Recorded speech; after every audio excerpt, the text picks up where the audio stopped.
ನಮಸ್ತೆ ಸ್ನೇಹಿತರೆ, ಮತ್ತೊಂದು ವಿಡಿಯೋಗೆ ತಮ್ಮೆಲ್ಲರಿಗೂ ಆತ್ಮೀಯವಾದ ಸ್ವಾಗತ. ಈ ಒಂದು ತರಗತಿ ಒಳಗ ನಾವೇನು ನೋಡೋಣ ಅಂತಂದ್ರೆ, ಕ್ರೈಸ್ತ ವಸತಿ ಶಾಲೆಯಲ್ಲಿ ಶಿಕ್ಷಕರ ನೇಮಕಾತಿ ಆಗ್ತಾ ಇದೆಯಲ್ಲ, ಅದರ ಸಂಪೂರ್ಣವಾಗಿರ್ತಕ್ಕಂಥ ವಿಡಿಯೋವನ್ನ ಈ ಒಂದು ವಿಡಿಯೋದಲ್ಲಿ ನಾನು ನಿಮಗೆ ತೋರಿಸ್ತಾ ಹೋಗ್ತೀನಿ. ಹಾಗಾದ್ರೆ ಬನ್ನಿ ಸ್ನೇಹಿತರೆ, ಮೊದಲಿಗೆ ಏನು ಮಾಡಬೇಕು ಅಂತಕ್ಕಂಥದ್ದು ನೋಡೋಣ. ಮೊದಲಿಗೆ ನೀವು ಏನು ಮಾಡಬೇಕಾಗುತ್ತೆ, ಗೂಗಲ್ಗೆ ಹೋಗಿ ಅಲ್ಲಿ ಸರ್ಚ್ ಅನ್ನ ಮಾಡಬೇಕಾಗಿರುವಂಥದ್ದು. ಸೊ ನಾನು ಇಲ್ಲಿ ತೋರಿಸ್ತಾ ಇದ್ದೀನಲ್ಲ, ಇಲ್ಲಿ ನನ್ನಲ್ಲಿ ಗೂಗಲ್ ಅಂತ ನಾನು ಮಾರ್ಕ್ ಮಾಡಿ ತೋರಿಸ್ತಾ ಇದ್ದೀನಿ. ಇದ್ರ ಮೇಲೆ ಕ್ಲಿಕ್ ಅನ್ನ ಮಾಡ್ಕೋಬೇಕು. ಅದ್ರ ಮೇಲೆ ಕ್ಲಿಕ್ ಅನ್ನ ಮಾಡಿದ ತಕ್ಷಣ ನಿಮ್ಗೇನಾಗುತ್ತೆ, ಈ ರೀತಿಯಾಗಿರ್ತಕ್ಕಂಥದ್ದು ಓಪನ್ ಆಗ್ತಾ ಹೋಗುತ್ತೆ. ಸೊ ಈ ಸರ್ಚ್ ಬಾರಲ್ಲಿ ತಾವೇನು ಮಾಡಬೇಕಾಗುತ್ತೆ, KE ಅಂತ ಟೈಪ್ ಮಾಡಬೇಕಾಗುತ್ತೆ.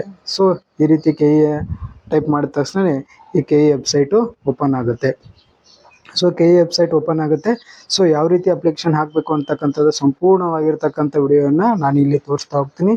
ಯೂಸರ್ ID ಮತ್ತು ಅಪ್ಲಿಕೇಶನ್ ನೀವು ಪಾಸ್ವರ್ಡನ್ನು ಕ್ರಿಯೇಟ್ ಮಾಡಿದ ತಕ್ಷಣ ಹಿಡಿದು SSLCಯಿಂದ ಅಪ್ ಟು ಸಬ್ಮಿಟ್ ಆಗುವವರೆಗೂ ನಾನು ಏನು ಮಾಡಿದ್ದೀನಿ ಅಂತಂದ್ರೆ, ಈ ವಿಡಿಯೋದಲ್ಲಿ ಸಂಪೂರ್ಣ ಸ್ಟೆಪ್ ಬೈ ಸ್ಟೆಪ್ ಮಾಹಿತಿಯನ್ನು ಕೊಡ್ತಾ ಹೋಗಿರ್ತೀನಿ. ದಯವಿಟ್ಟು ಸ್ನೇಹಿತರೆ ವಿಡಿಯೋನ ಸ್ಕಿಪ್ ಮಾಡದೆ ವಿಡಿಯೋನ ಕೊನೆ ತನಕ ನೋಡಿ. ಅದಾದ ನಂತರ ಯಾರಿಗೂ ಅವಶ್ಯಕತೆ ವಿಡಿಯೋನ ಶೇರ್ ಮಾಡಿ, ನಮ್ಮ ಚಾನಲ್ನ ಸಬ್ಸ್ಕ್ರೈಬ್ ಮಾಡ್ಕೊಳ್ಳಿ ಅಂತ ಹೇಳ್ತಾ ಈ ವಿಡಿಯೋನ ಈಗ ಪ್ರಾರಂಭ ಮಾಡೋಣ. ಬನ್ನಿ ಸ್ನೇಹಿತರೆ. ಈಗ ಗೂಗಲ್ ಕ್ರೋಮನ್ನು ಓಪನ್ ಮಾಡಿದ್ವಿ. ಓಪನ್ ಮಾಡಿದ ತಕ್ಷಣ ಇಲ್ಲಿ ಬರ್ತಾ ಇರುತ್ತೆ. ಸೊ ಇಲ್ಲಿ ತಾವು ಗಮನಿಸ್ಬೋದು, ಇಲ್ಲಿ ಕರ್ನಾಟಕ ಪ್ರಾಧಿಕಾರ ಇದೆ ನೋಡಿ, ಅದ್ರ ಮೇಲೆ ಕ್ಲಿಕ್ಕನ್ನು ಮಾಡಬೇಕು. ಅದ್ರ ಮೇಲೆ ಕ್ಲಿಕ್ ಮಾಡಿದ ತಕ್ಷಣ ಈ ರೀತಿಯಾಗಿ ಕನ್ನಡ ಬರುತ್ತೆ. ಸೊ ಇಲ್ಲಿ 3 ಡಾಟ್ ಇದೆ ನೋಡಿ ಸ್ನೇಹಿತರೆ, ಈ 3 ಡಾಟ್ ಮೇಲೆ ಕ್ಲಿಕ್ಕನ್ನು ಮಾಡ್ಕೋಬೇಕಾಗುತ್ತೆ. ಸೊ ಇದ್ರ ಮೇಲೆ ಕ್ಲಿಕ್ಕನ್ನು ಮಾಡಿದ ತಕ್ಷಣ ಇಲ್ಲಿ ತಾವು ಗಮನಿಸ್ಬೋದು, ಇಲ್ಲಿ ನೇಮಕಾತಿ ಅಂತ ಇದೆ ನೋಡಿ, ಅದ್ರ ಮೇಲೆ ಕ್ಲಿಕ್ಕನ್ನು ಮಾಡಬೇಕು. ಸೊ ನೇಮಕಾತಿ ಬಗ್ಗೆ ಕ್ಲಿಕ್ಕನ್ನು ಮಾಡಿದ್ವಿ. ಅದಾದ ನಂತರ ಇಲ್ಲಿ ನಮ್ಗೆ ಯಾವ್ದು ಬೇಕಾಗಿತ್ತು ಅಂತಂದ್ರೆ, ನಾವು ಕ್ರೈಸ್ತ ನೋಟಿಫಿಕೇಶನ್ ಬಗ್ಗೆ ಅಪ್ಲಿಕೇಶನ್ ಆಗ್ತಾ ಇದ್ವಿ. ಕ್ರೈಸ್ತ ನೇಮಕಾತಿ ಇದೆ ನೋಡಿ, ಅದ್ರ ಮೇಲೆ ಕ್ಲಿಕ್ಕನ್ನು ಮಾಡ್ಕೋಬೇಕು. ಅದಾದ ನಂತರ ತಾವಿಲ್ಲಿ ಗಮನಿಸ್ಬೋದು, ಕ್ರೈಸ್ತ RPC ಅಂತ ಇದೆ ನೋಡಿ, ಅದ್ರ ಮೇಲೆ ಕ್ಲಿಕ್ಕನ್ನು ಮಾಡ್ಕೋಬೇಕು. ಅದ್ರ ಮೇಲೆ ಕ್ಲಿಕ್ಕನ್ನು ಮಾಡಿದ ತಕ್ಷಣ ಈ ರೀತಿಯಾಗಿರ್ತಕ್ಕಂಥ ನಿಮಗೆ ಓಪನ್ ಆಗುತ್ತೆ. ಸೊ ಇಲ್ಲಿ ಆನ್ಲೈನ್ ಬಗ್ಗೆ, ನೇಮಕಾತಿ ಬಗ್ಗೆ ಸಂಪೂರ್ಣವಾಗಿರ್ತಕ್ಕಂಥ ಮಾಹಿತಿಯನ್ನು ಅವ್ರು ಕೊಟ್ಟಿದ್ದಾರೆ. ಅದನ್ನು ನೋಡಿ ನೀವು ಹಾಕೋಬೋದು. ಇಲ್ಲ ಬೇಡ ಅಂತಂದರೆ ನಾನು ಹೇಳ್ತಾ ಹೋಗ್ತೀನಿ, ಅವಾಗ ನೀವೇನು ಮಾಡ್ಬೋದು, ಅದನ್ನು ಸ್ಕಿಪ್ ಮಾಡಿ. ಈ ಕ್ರೈಸ್ತ 2026 ನೇಮಕಾತಿ ಆನ್ಲೈನ್ ಅರ್ಜಿ ಲಿಂಕ್ ಅಂತ ಕೊಟ್ಟಿದ್ದಾರೆ, ಅದ್ರ ಮೇಲೆ ನೀವೇನು ಮಾಡಬೇಕಾಗುತ್ತೆ, ಕ್ಲಿಕ್ಕನ್ನು ಮಾಡ್ಕೋಬೇಕಾಗುತ್ತೆ. ಸೊ ಇದ್ರ ಮೇಲೆ ಕ್ಲಿಕ್ಕನ್ನು ಮಾಡಿದ ತಕ್ಷಣ ತಮಗೆ ಇಲ್ಲಿ ಯೂಸರ್ ID ಮತ್ತು ಪಾಸ್ವರ್ಡ್ ಅಂತ ಬರುತ್ತೆ. ಸೊ ಇದನ್ನು ನೀವೇನು ಮಾಡಬೇಕಾಗುತ್ತೆ, ಕ್ರಿಯೇಟ್ ಮಾಡ್ಕೋಬೇಕಾಗುತ್ತೆ. ಸೊ ಇದೆಲ್ಲ ನೀವು ಆಲ್ರೆಡಿ KE ಅಪ್ಲಿಕೇಶನ್ ಹಾಕಿದ್ರಿ ಅಂತಂದ್ರೆ ಅಲ್ಲಿ ನಿಮ್ಗೆ ಯೂಸರ್ ID ಪಾಸ್ವರ್ಡ್ ಇರುತ್ತೆ. ಅದನ್ನೆಲ್ಲ ಹಾಕಿ ನೀವು OTP ಮೂಲಕ ಲಾಗಿನ್ ಆಗ್ಬೋದು. ಇಲ್ಲ ಸರ್ ನಾವು ಹಾಕಿಲ್ಲ ಅಂತಂದರೆ ತಾವೇನು ಮಾಡಬೇಕಾಗುತ್ತೆ, ಇಲ್ಲಿ ಡಿಜಿಲಾಕರ್ ಮೂಲಕ ನೋಂದಣಿ ಅಂತ ಕೊಟ್ಟಿದ್ದಾರೆ, ಅದ್ರ ಮೇಲೆ ಹಾಕಬೇಕಾಗುತ್ತೆ. ಸೊ ನೋಡಿ, ಇಲ್ಲಿ ಒಂದು ನಿಮಗೆ ಗಮನಿಸಬೇಕಾಗಿರೋದು, ಯೂಸರ್ ಐಡಿಯಲ್ಲಿ 4 ಅಕ್ಷರಗಳಿರ್ಬೇಕು, 4 ಏನಿರ್ಬೇಕ್ರಿ ನಂಬರ್ಸ್ ಇರಬೇಕು, ಅದನ್ನ ಆ್ಯಡ್ ಮಾಡ್ಕೋಬೇಕು. ಪಾಸ್ವರ್ಡಲ್ಲಿ ಏನಿರ್ಬೇಕಂದ್ರೆ 4 ಅಕ್ಷರಗಳಿರ್ಬೇಕ್ರಿ, ಒಂದು ಸ್ಪೆಷಲ್ ಕ್ಯಾರೆಕ್ಟರ್ ಇರಬೇಕು, ಆಮೇಲೆ 6 ಸಂಖ್ಯೆಗಳನ್ನು ನೀವು ಏನು ಮಾಡಬೇಕಾಗುತ್ತೆ, ಆ್ಯಡ್ ಮಾಡಿಕೊಂಡು ನೀವೇನು ಮಾಡಬೇಕಾಗುತ್ತೆ, ಪಾಸ್ವರ್ಡನ್ನು ಕ್ರಿಯೇಟ್ ಮಾಡಿ ನಂತರ ನಿಮ್ಗೇನಾಗುತ್ತೆ, ಈಗ ನಾ ಮುಂದೆ ತೋರಿಸ್ತೀನಲ್ಲ ಈ ರೀತಿ ಓಪನ್ ಆಗುತ್ತೆ. ಅವಾಗ ಏನು ಮಾಡೋಣ, ಅವಾಗ ಏನು ಆಗುತ್ತೆ, ಅಪ್ಲಿಕೇಶನ್ ಹಾಕೋದಕ್ಕೆ ಪ್ರಾರಂಭ ಆಗುತ್ತೆ ಸ್ನೇಹಿತರೆ. ಹಾಗಾದರೆ ಬನ್ನಿ, ಅದನ್ನು ಕೂಡ ನಿಮಗೆ ತೋರಿಸ್ತಾ ಹೋಗ್ತೀನಿ. ಅದಾದ ನಂತರ ಹೇಗೆ ಅಪ್ಲೈ ಮಾಡಬೇಕು ಅಂತ ಹೇಳಿ ತೋರಿಸ್ತೀನಿ. ಸಂಪೂರ್ಣವಾಗಿರ್ತಕ್ಕಂಥ ಅರ್ಜಿಯನ್ನು ಹೇಗೆ ಹಾಕಬೇಕು ಅಂತಕ್ಕಂಥದ್ದನ್ನ ಕ್ಲಿಯರ್ ಆಗಿ ನಾನು ತೋರಿಸ್ತಾ ಹೋಗ್ತೀನಿ. ದಯವಿಟ್ಟು ಗಮನವಿಟ್ಟು ವಿಡಿಯೋನ ಕೊನೆ ತನಕ ನೋಡಿ.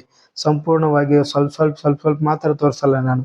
ಅರ್ಜಿ SSLC ಹಿಡಿದು ಸ್ಟಾರ್ಟ್ ಆಗಿ ನಿಮ್ಮ ಅರ್ಜಿ ಸಬ್ಮಿಟ್ ಮಾಡುವವರೆಗೂ ಯಾವ ರೀತಿ ಪ್ರೊಸೆಸನ್ನು ಮಾಡಬೇಕು ಅಂತಕ್ಕಂಥದ್ದನ್ನು ಈ ಒಂದೇ ವಿಡಿಯೋದಲ್ಲಿ ನಾನು ನಿಮ್ಗೆ ಏನು ಮಾಡ್ತೀನಿ, ತೋರಿಸ್ತಾ ಹೋಗ್ತೀನಿ. ಸ್ವಲ್ಪ ವಿಡಿಯೋ ಲೆಂತಿ ಆಗುತ್ತೆ, ಆದರೂ ದಯವಿಟ್ಟು ಏನು ಮಾಡ್ರಿ, ಅದನ್ನ ಪೂರ್ತಿಯಾಗಿ ನೋಡ್ರಿ. ಓಕೆ ಸ್ನೇಹಿತರೆ, ತಾವಿಲ್ಲಿ ಗಮನಿಸಿದ್ರಿ, ಇಲ್ಲಿ ನೀವು ಓಪನ್ ಮಾಡಿದ ತಕ್ಷಣ ಏನಾಗುತ್ತೆ ಅಂತಂದ್ರೆ, ನೀವು ಯೂಸರ್ ID ಇಲ್ಲಿ ಪಾಸ್ವರ್ಡನ್ನು ಹಾಕಿ ಓಪನ್ ಮಾಡಿದ ತಕ್ಷಣ ಈ ರೀತಿಯಾಗಿ ನಿಮಗೆ ಓಪನ್ ಆಗುತ್ತೆ. ಸೊ ಈ ರೀತಿಯಾಗಿ ಇಲ್ಲಿ ನೀವು ಓಪನ್ ಕಾಣಿಸುತ್ತೆ. ಅದಾದ್ಮೇಲೆ ತಾವೇನು ಮಾಡಬೇಕು ಅಂತಂದ್ರೆ, ಈ ಸಿಂಬಲ್ ಇದೆ ನೋಡಿ, ಪ್ರೊಫೈಲ್ ಅಂತ ಇದೆ ನೋಡಿ, ಇದ್ರ ಮೇಲೆ ಕ್ಲಿಕ್ಕನ್ನು ಮಾಡಬೇಕು. ಅವಾಗ ಏನಾಗುತ್ತೆ, ನೀವು ಅರ್ಜಿಯನ್ನು ಪ್ರಾರಂಭಿಸ್ತೀರಿ.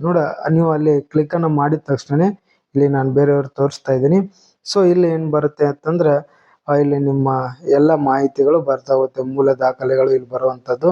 ಸೊ ಇಲ್ಲಿ ನಿಮ್ಮ ಹೆಸರು ಬಂದಿರ್ತದೆ ಆಲ್ರೆಡಿ, ನಿಮ್ಮ ಜೆಂಡರು ಇಲ್ಲಿ ಜನ್ರೇಟ್ ಆಗಿರ್ತದೆ. ಆಧಾರ್ ಕಾರ್ಡ್ ಪ್ರಕಾರ ನಿಮ್ಮ ಡೇಟ್ ಆಫ್ ಬರ್ತ್ ಕೂಡ ಇಲ್ಲಿ ಆಗಿರ್ತದೆ. ಇಲ್ಲಿ ನಿಮ್ಮ ತಂದೆ ಹೆಸರನ್ನು ನೀವೇನು ಮಾಡಬೇಕಾಗುತ್ತೆ, ಆ್ಯಡನ್ನು ಮಾಡಬೇಕಾಗತ್ತೆ.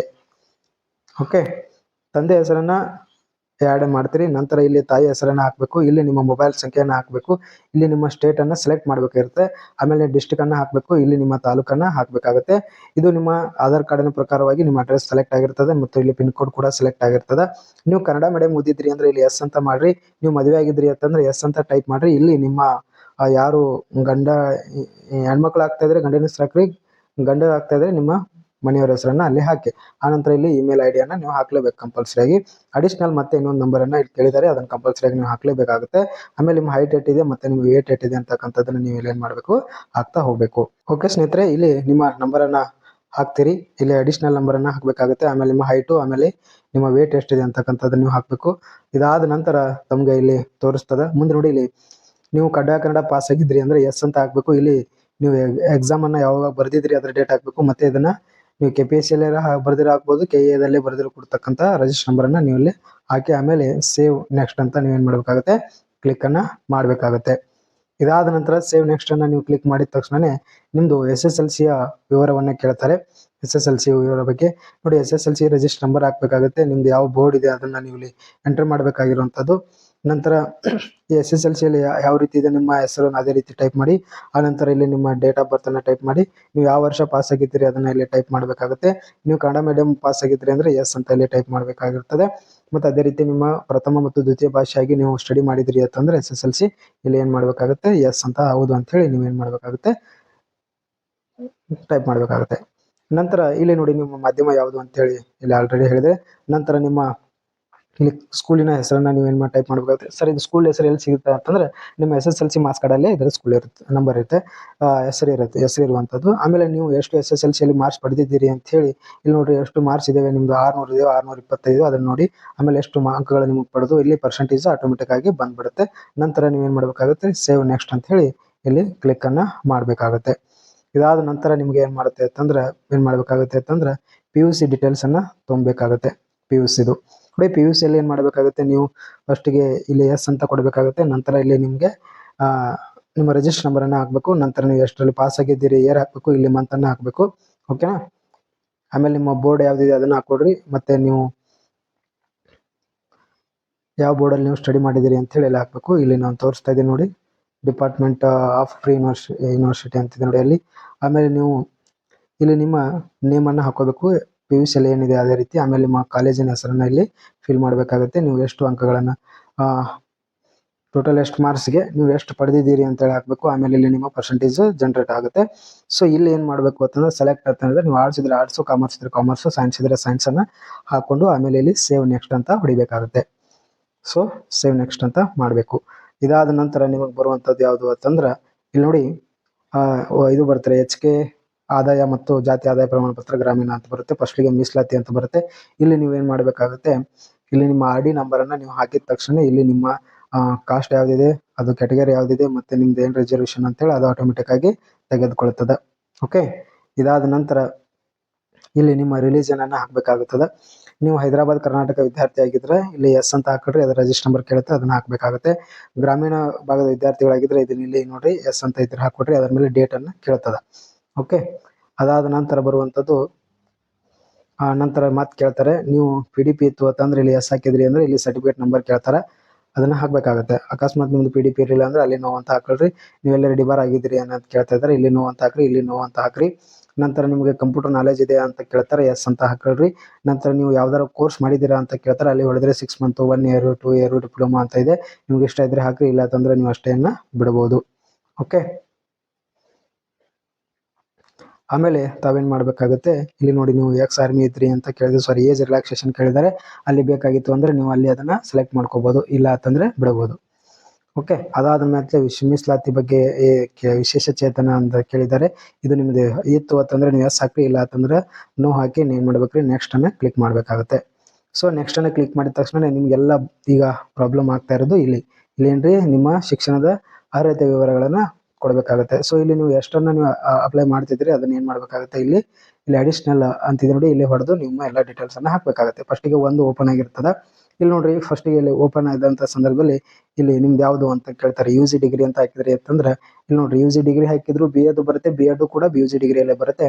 ಇಲ್ಲಿ ಬ್ಯಾಚುಲರ್ ಆಫ್ ಎಜುಕೇಶನ್ ಅನ್ನ ಸೆಲೆಕ್ಟ್ ಮಾಡ್ಕೊಡ್ರಿ, ಇದು ಪಾಸ್ ಆಗಿರುವಂತದ್ದು. ಆನಂತರ ನೀವು ಯಾವ ಯೂನಿವರ್ಸಿಟಿ ಒಳಗೆ ಸ್ಟಡಿ ಮಾಡಿರಿ ಅಂತೇಳಿ ಇಲ್ಲಿ ಸರ್ಚ್ ಮಾಡಿದ್ರಿ ಅಂತಂದ್ರೆ ಇಲ್ಲಿ ಕೆಳಗಡೆ ಬರುವಂಥದ್ದು ಆ ಯೂನಿವರ್ಸಿಟಿಯನ್ನು ಸೆಲೆಕ್ಟ್ ಮಾಡ್ಕೊಡ್ರಿ. ನಂತರ ಇಲ್ಲಿ ನಿಮ್ಮ ಕಾಲೇಜಿನ ಹೆಸರನ್ನು ಟೈಪ್ ಮಾಡ್ರಿ. ಆಮೇಲೆ ನಿಮ್ಮ ರಿಜಿಸ್ಟರ್ ನಂಬರನ್ನು ಹಾಕೋಬೇಕು. ಓಕೆ, ಇಲ್ಲಿ ಯೂನಿವರ್ಸಿಟಿಯನ್ನು ಇದು ಮಾಡ್ರಿ. ಆಮೇಲೆ ಇಲ್ಲಿ ನಿಮ್ಮ ರಿಜಿಸ್ಟರ್ ನಂಬರನ್ನು ಹಾಕೊಡ್ರಿ. ಆಮೇಲೆ ನಿಮ್ಮದು ಯೂನಿವರ್ಸಿಟಿಯಲ್ಲಿ ಇಲ್ಲಿ ಏನು ಹಾಕಬೇಕು ಅಂತಂದ್ರೆ ರೆಕಗ್ನೈಸ್ ಬಾಯ್ ಅಂತ ಕೇಳಿದರೆ ಇಲ್ಲಿ ನೀವು UGCಯನ್ನು ಹಾಕಬೇಕಾಗ್ತದೆ. ಓಕೆ, ಆನಂತರ ನೀವು ಎಷ್ಟು ಅಂಕಗಳಿದಾವೆ, ನೀವು ಎಷ್ಟು ಪಡೆದಿದ್ದೀರಿ ಅಂತ ಹೇಳಿ ಇಲ್ಲಿ ಹಾಕಬೇಕು. ನಿನ್ನ ಅವಧಿ ನೋಡ್ರಿ, B.Ed ಮಾಡಿದ್ರೆ 1 ವರ್ಷನೋ 2 ವರ್ಷನೋ ಅದನ್ನ ಇಲ್ಲಿ ಅಪ್ಲೈ ಮಾಡಬೇಕಾಗುತ್ತೆ. ಆಮೇಲೆ ನೀವು ಪಾಸ್ ಆಗಿರ್ತಕ್ಕಂಥ ವರ್ಷವನ್ನು ನೀವು ಏನು ಮಾಡಬೇಕಾಗುತ್ತೆ, ಅಪ್ಲೈ ಮಾಡಬೇಕಾಗುತ್ತೆ. ನೋಡಿ ಇಲ್ಲಿ ಏನು ಕೊಟ್ಟಿದ್ದಾರೆ, ನಿಮ್ದು ಯಾವ ಮೆಥಡ್ ಅಂತ ಕೇಳಿದ್ದಾರೆ. ಇಲ್ಲಿ ಇವ್ರು ಅಪ್ಲೈ ಮಾಡಿದವ್ರದ್ದು ಇಂಗ್ಲಿಷ್ ಮೆಥಡ್ ಇದೆ ಮತ್ತೆ ಆರ್ಟ್ಸ್ ಮೆಥಡ್ ಅಂತ ಕೊಡ್ತಾರೆ, ಸೋಷಿಯಲ್ ಸೈನ್ಸ್ ಮೆಥಡ್. ಸೊ ಹಾಗಾಗಿ ಅವರು ಎರಡನ್ನ ಸೆಲೆಕ್ಟ್ ಮಾಡಿದ್ದಾರೆ. ಸರ್ TET ಎಲ್ಲಿ ಮಾಡಬೇಕು ಅಂತಂದ್ರೆ ನೋಡಿ ಇಲ್ಲಿ ಕೆಳಗಡೆ ಕೊಟ್ಟಿದ್ದಾರೆ, ಇದು ಆರ್ಟ್ಸ್ ಮೆಥಡ್. ಆನಂತರ CTT ಆಗಿದ್ದು ಅಥವಾ ಕೆಸೆಟ್ ಆಗಿದ್ದು ಅಂತ ಹೇಳಿ ನೀವು ಇಲ್ಲಿ ಏನು ಮಾಡಬೇಕಾಗುತ್ತೆ, ಅಪ್ಲೈ ಮಾಡಬೇಕಾಗುತ್ತೆ. ನಂತರ PUC ನೋಡಿ, ಇದು ನೀವು ನಂತರ ಏನು ಮಾಡ್ಬೋದ್ರಿ, ಡಿಗ್ರಿದ್ ನೋಡಿ, ಡಿಗ್ರಿದ್ ಏನಿದೆ ರೀ, UG ಡಿಗ್ರಿ ಅಂತ ಇದೆ. ಇದು ಬ್ಯಾಚುಲರ್ ಆಫ್ ಆರ್ಟ್ಸ್ ಅಂತ ಸೆಲೆಕ್ಟ್ ಮಾಡ್ಕೊಡ್ರಿ. ಇಲ್ಲಿ ಪಾಸ್ ಆಗಿದ್ದು ಆಮೇಲೆ ನಿಮ್ಮ ಯೂನಿವರ್ಸಿಟಿಯನ್ನು ಸರ್ಚ್ ಮಾಡ್ಕೊಡ್ರಿ. ಆಮೇಲೆ ಇಲ್ಲಿ ಯೂನಿವರ್ಸಿಟಿ ಬರುತ್ತೆ. ಅದಾದ ನಂತರ ನಿಮ್ಮ ಕಾಲೇಜಿನ ಹೆಸರು ಸರ್ಚ್ ಮಾಡ್ರಿ. ಆಮೇಲೆ ನಿಮ್ಮ ನೋಂದಣಿ ಸಂಖ್ಯೆಯನ್ನು ಇಲ್ಲಿ ಹಾಕ್ರಿ. ಅದು ಯಾರಿಗಾರ ಸ್ಪೀಡ್ ಆಗಿತ್ತು ಅಂದ್ರೆ ಸ್ಟಾಪ್ ಮಾಡಿ ನೀವು ಕೇಳಿಸ್ಕೋಬಹುದು. ಓಕೆ, ಹೌದ್ರಿ, ಇಲ್ಲಿ ಯೂನಿವರ್ಸಿಟಿಯನ್ನು ಬಂತು. ಇಲ್ಲಿ ಕಾಲೇಜ್ ಹೆಸರು ಹಾಕೊಡ್ರಿ. ಇಲ್ಲಿ ನಿಮ್ಮ ನೋಂದಣಿ ಸಂಖ್ಯೆ ಹಾಕೊಡ್ರಿ. UGC ನೋಡ್ಕೊಡ್ರಿ. ಆಮೇಲೆ ನೀವು ಎಷ್ಟು ಅಂಕಗಳನ್ನು ಪಡೆದಿದ್ದೀರಿ, ಎಷ್ಟು ಅಂಕಗಳಿಗೆ ಅಂತ ಹೇಳಿ ಇಲ್ಲಿ ಟೈಪ್ ಅನ್ನ ಮಾಡ್ರಿ, ಡಿಗ್ರಿ. ಓಕೆ, ಆಮೇಲೆ ನಿಮ್ದು ಡಿಗ್ರಿ ಎಷ್ಟು ವರ್ಷ ಇದೆ ಅಂತಕ್ಕಂಥದ್ದನ್ನ ಇಲ್ಲಿ ಸೆಲೆಕ್ಟ್ ಮಾಡ್ಕೊಡ್ರಿ. ಎಷ್ಟು ವರ್ಷದಲ್ಲಿ ಯಾವಾಗ ಪಾಸ್ ಆಗಿದ್ರಿ ಅದನ್ನ ಇಲ್ಲಿ ಮಾಡ್ಕೊಡ್ರಿ.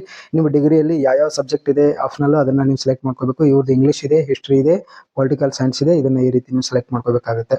ನಿಮ್ದು ಯಾವ್ದಾಯ್ತಿದೆಯಾ ಅಂತ ಅದನ್ನ ನೀವು ಸೆಲೆಕ್ಟ್ ಮಾಡ್ಕೊಡ್ರಿ. ಸೆಲೆಕ್ಟ್ ಮಾಡ್ಕೊಂಡ ತಕ್ಷಣನೇ ನೀವೇನು ಮಾಡಬೇಕು, ಅಲ್ಲಿ ಸೇವ್ ನೆಕ್ಸ್ಟ್ ಅಂತ ಹೊಡಿಬೇಕು. ಇಲ್ಲ ಸರ್ ನಾನು ಇನ್ನೂ PG ಹಾಕ್ತೀನಿ ಅಂತಂದ್ರೆ ನೀವೇನು ಮಾಡ್ಬೋದು, ಇಲ್ಲಿದೆ ನೋಡಿ, ಇದ್ರ ಮೇಲೆ ಹಾಕಿ ನಿಮ್ದು PG ಆಗಿತ್ತು ಅಂತಂದ್ರೆ PG ಕೂಡ ನೀವು ಇದೇ ರೀತಿ ಡೀಟೇಲ್ಸನ್ನು ಸೆಲೆಕ್ಟ್ ಹಾಕ್ಬೋದು. ಇದಾದ ನಂತರ ಅಲ್ಲಿ ಸೇವ್ ನೆಕ್ಸ್ಟ್ ಅಂತ ಹೊಡಿಬೇಕು. ಅದಾದ ನಂತರ ನೀವು ಬರುವಂಥದ್ದು ಇಲ್ಲಿ ಎಕ್ಸ್ಪೀರಿಯನ್ಸ್ ಕೇಳ್ತಾರೆ, ಕೆಲಸದ ಅನುಭವಗಳನ್ನು ಕೇಳ್ತಾರೆ. ನಿಮ್ಗೆ ಗೊತ್ತಿತ್ತು ಅಂದ್ರೆ ಹಾಕ್ರಿ, ಇಲ್ಲ ಅಂತಂದ್ರೆ ಅದನ್ನ ನೀವೇನು ಮಾಡ್ಬೋದು, ಖಾಲಿ ಬಿಡ್ಬೋದು. ಹೌದಾ, ಇಲ್ಲಿ ನೋಡಿ, ಇಲ್ಲಿ ನೆಕ್ಸ್ಟ್ ಅಂತ ಇದೆ ನೋಡಿ, ಇಲ್ಲಿ ನೆಕ್ಸ್ಟ್ ಅನ್ನು ಹೊಡಿಬೇಕು. ಇಲ್ಲಿ ನೀವು ಮಾಡ್ತಿದ್ರೆ ನೋ ಅಥವಾ ಇಲ್ಲ ಅಂತ ಹೇಳಿ ನಿಮ್ಗೆ ಏನು ಎಕ್ಸ್ಪೀರಿಯನ್ಸ್ ಇದೆ ಅದನ್ನ ನೀವು ಇಲ್ಲಿ ಆ್ಯಡ್ ಮಾಡ್ಬೋದು. ಅದಾದ ನಂತರ ಲಾಸ್ಟಿಗೆ ಬರುವಂಥದ್ದು ನೋಡಿ, ಇಲ್ಲಿ 8ನೇದು ನಾವು ನೋಡ್ತಾ ಇದ್ದೀವಿ. ಈಗ ಇಲ್ಲೇನಿಲ್ಲ ಸರ್, ನಿಮ್ಮ ಫಸ್ಟಿಗೆ ಫೋಟೋನ ಅಪ್ಲೋಡ್ ಮಾಡಿರಿ, 1 MB ಒಳಗಡೆ ಇರಬೇಕು. ಹೌದ್ರಿ, ಆಮೇಲೆ ನಿಮ್ಮ ಸಿಗ್ನೇಚರನ್ನು ಅಪ್ಲೋಡ್ ಮಾಡಿರಿ. ಅದಾದ ನಂತರ ಇಲ್ಲಿ ನೋಡಿ, ಇಲ್ಲಿ ಪ್ರಿವ್ಯೂ ಅಪ್ಲಿಕೇಶನ್ ಅಂತ ಕೊಟ್ಟಿದ್ದಾರೆ. ಇಲ್ಲಿ ಎಲ್ಲ ಹೊಡೆದು ನೋಡಬೇಕು, ನಿಮ್ದೆಲ್ಲ ಡೀಟೇಲ್ಸ್ ಸರಿಯಾಗಿದೆ ಅಂತ ಇತ್ತು ಅಂದ್ರೆ ತಾವೇನು ಮಾಡಬೇಕಾಗುತ್ತೆ, ಸೇವ್ ನೆಕ್ಸ್ಟ್ ಮೇಲೆ ಕ್ಲಿಕ್ಕನ್ನು ಮಾಡಬೇಕಾಗುತ್ತೆ.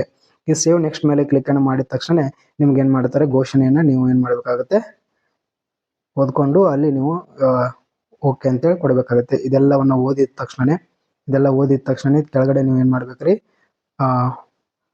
ಫೈನಲ್ ಸಬ್ಮಿಟ್ ಅಂತ ಒತ್ತಬೇಕು. ಇದು ಒತ್ತಿದ ಮೇಲೆ ನಿಮ್ದು ಎಲ್ಲ ಕಂಪ್ಲೀಟ್ ಆಯಿತು ಅಂತ ಅರ್ಥ. ಸೊ ಇದಾದ್ಮೇಲೆ ನಿಮ್ಗೆ ಏನು ಬರುತ್ತೆ ರೀ ಅಂತಂದ್ರೆ ಪೇಮೆಂಟ್ ಮೆಥಡ್ ಬರ್ತದೆ. ಪೇಮೆಂಟ್ ಮಾಡೋದು ಗೂಗಲಲ್ಲಿ ಆರಾಮ್ಸೆ ನೀವು UPI ಮೂಲಕ, ಫೋನ್ಪೇ ಅಥವಾ ಗೂಗಲ್ ಪೇ ಮೂಲಕ ನೀವು ಏನು ಮಾಡ್ಬೋದು, ಜನರೇಟ್ ಮಾಡ್ಬೋದು. ಒಂದು ಅಪ್ಲಿಕೇಶನ್ ಹಾಕಿದ್ರೆ 750 ಜನರಲ್ 2B ಅವರಿಗೆ, 2A 3 ಅವರಿಗೆ ಬರ್ತದೆ. ಅದೇ ರೀತಿ ನೀವು 2 ಅಪ್ಲಿಕೇಶನ್ ಹಾಕಿದ್ರಿ ಅಂದ್ರೆ 800 ಹಿಂಗೆ ಸಮಥಿಂಗ್ ಬರ್ತದೆ. ಅದರಲ್ಲಿ ನೀವು ಕನ್ನಡ ಹಾಕಿದ್ರು, ಇಂಗ್ಲೀಷ್ ಹಾಕಿದ್ರು, ಹಿಂದಿ ಹಾಕಿದ್ರು ಅಥವಾ ಹಿಂದಿ ಸಮಾಜ ವಿಜ್ಞಾನ ಹಿಂಗೆ 2 ಹಾಕಿದ್ರೆ 2 ರೀತಿ ಬರುವಂಥದ್ದು. ಸೊ ಇಷ್ಟು ಮಾಹಿತಿ ಸ್ನೇಹಿತರೆ. ಅದಾದ್ಮೇಲೆ ನೀವೇನು ಮಾಡ್ಬೋದು, ನಿಮ್ಮ ಅಪ್ಲಿಕೇಶನ್ ಹೋಗಿರ್ತದ.